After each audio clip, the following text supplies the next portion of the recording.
Welcome to today's podcast of the Franchise Success Formulas.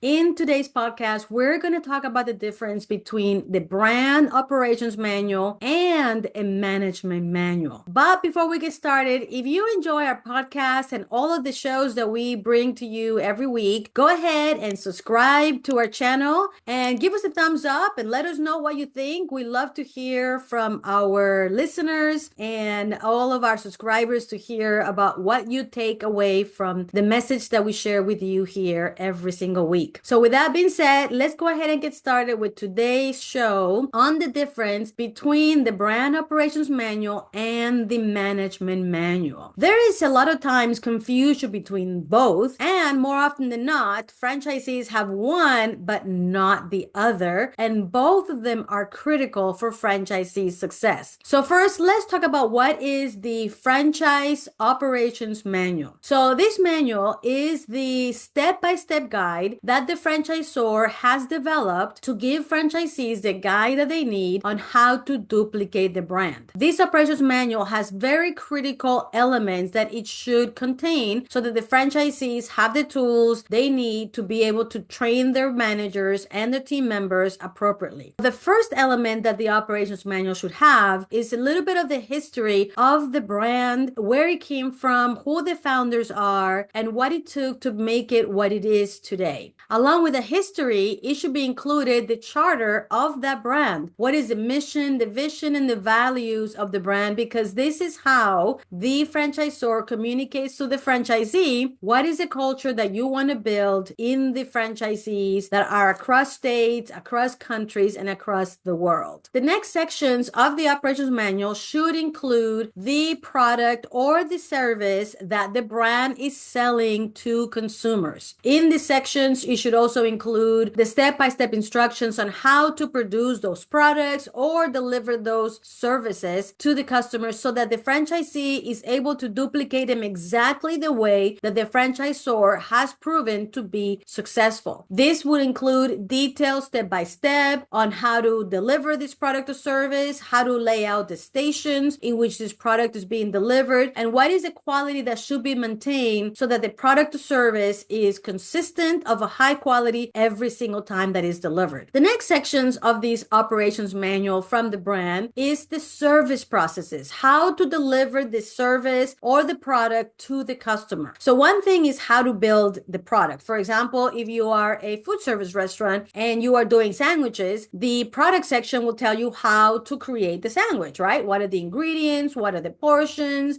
How to bake the bread, for example, and how to put the ingredients in the product so that it looks consistent every single time. Now, the service sections is how to deliver to the customer. Do you do it through a drive-through? Do you do it through a menu style line? Do you do it in a dining room, or do you do it for delivery? These are the service processes and how to execute those service processes so that the customer experience is a positive and excellent one every single time. The next section on the operations manual has to do with the brand image. Everything that the consumer sees or touches or smells, and experiences whenever they come and use those products or services for themselves. And so here's where the brand name, the logos, the furniture, the counters, the lobbies, the uniforms, maybe even work trucks if you have a business that goes to the people's homes, etc. So anything that is visual or tactical that the consumer uses or sees or experiences, all of that is part of the brand image. This section should be included in the operations manual. And then the last section that should be included is a marketing area, and that is assuming that the franchisor is collecting a marketing fee in which they, in turn, they deliver regional and national marketing to the franchisees. And also maybe there is a library of resources that they are able to share with franchisees so that they can do and conduct the local store marketing following the brand guidelines and standards. So all of this is built by the franchisor, and they build this brand operations manual to ensure that the brand is protected and taken care of, and and to ensure that there's consistency from franchisee to franchisee. And that is a critical element of why this operations manual is so important. As a franchisee, when you invest in a proven brand, one of the things that you're investing in is that secret sauce, that secret formulas that create the brand that you invested in. So now that we're clear what is an operations manual, let's talk about what is the management manual. The same way that the franchisor defines and documents and shares the operations manuals on the step-by-step detailed instructions on how to duplicate the proven brand to be able to have a positive customer experience, which then brings you sales, the franchisee must develop the step-by-step procedures and policies and processes on how to manage that brand from the business perspective to turn the revenue that comes from the brand into profitability. This is the difference between the operations manual and the management manual. The operations manual job is for the franchisee to be able to use it to train the leaders and the team members on how to execute the brand. The management manual, on the other hand, is directed at the leaders of the units of each of these franchises. For example, the unit manager and their assistant managers. This management manual gives them the guidance on how to manage the business. So let's cover some of the sections that should be included in the management manual. First of all, the employee life cycle. One of the things that the franchisor does not and cannot train the franchisees on is the employee life cycle. And the reason is because of not only lack of resources, but also because there's a joint employee liability that says if you, Mr. Franchisor or Mrs. Franchisor, teaches the franchisees how to manage their people, then you are going to be as responsible about what they do than the franchisee that hired them. And to avoid liability and not control the franchisee's business, the franchisors do not provide any resources or training on how to manage the employee life cycle. Now, what's the employee life cycle? These are the phases that the employee goes through as they are working for their employer. It all starts with the recruiting process, then it goes into the interview process, then it goes into the hiring process, and then it goes into the onboarding process. These 4 phases are what we call the hiring process.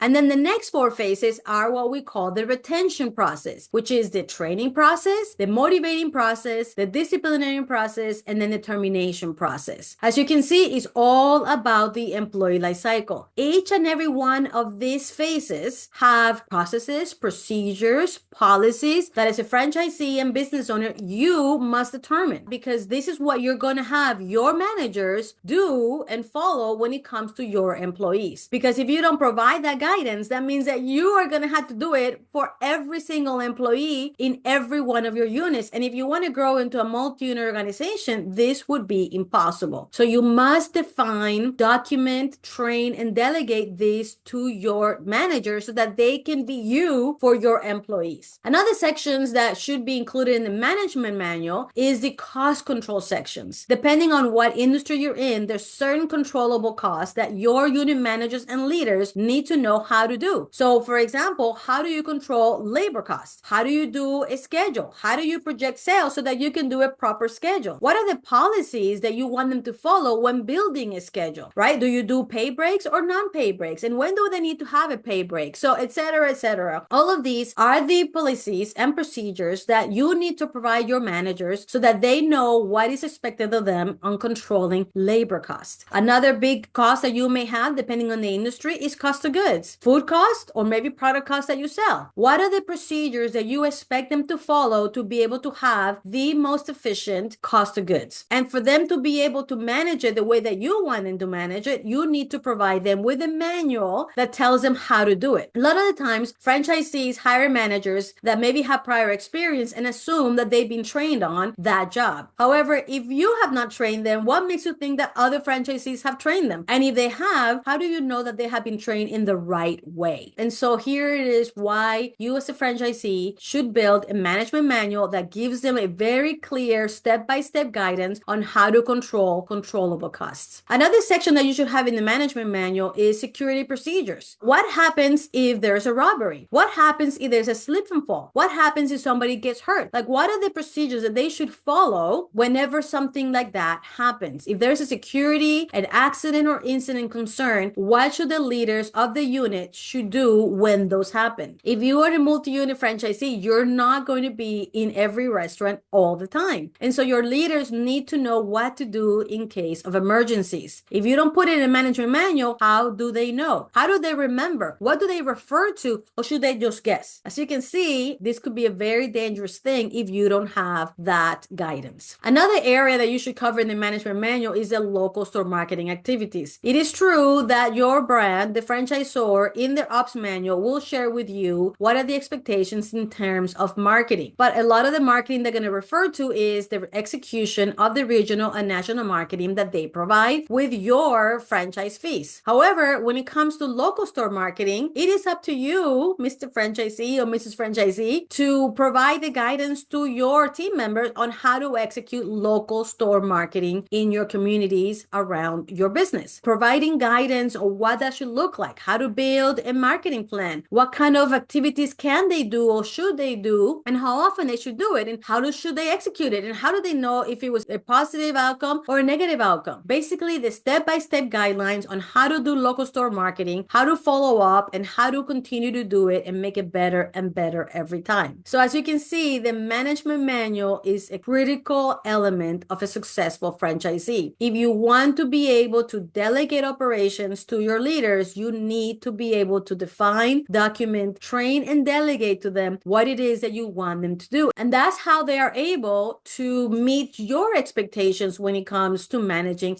your business. So in summary, the operations manual is the document that the franchisor provides the franchisees so that they are able to duplicate the brand, the proven brand that they invested in, exactly the way that it was designed to be, so that they can have the best possible outcome of delivering and duplicating that brand. When they do that, and if they duplicate the brand exactly the right way, they are more likely to have successful, positive sales and revenue. On the other hand, the management manual is the guidance that the franchisee provides the unit managers and their leaders on how to manage the business. In other words, how to turn the revenue that comes into the business into profitability, and how to manage the employee life cycle so you can have a positive culture in the organization and a winning team. So hopefully you have invested in a great brand and a franchisor that gives you an amazing operations manual that allows you to duplicate the brand to the highest level of excellence. And if you have a management manual to give your guidance to your managers, congratulations, you are in the minority. However, if you do not have a management manual and you now understand the importance of it and would like to know how you can build your own management manual for your team, for your organization, I would like to invite you to learn more about our command program. It's a program that is designed specifically for franchisees that not only is a mastermind where you are able to, with other franchisees,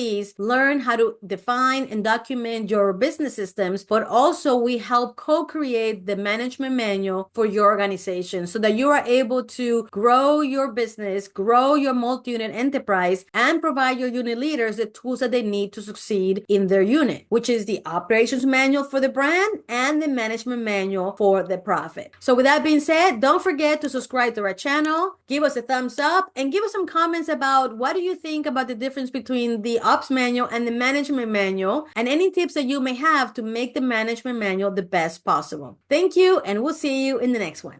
Bye-bye.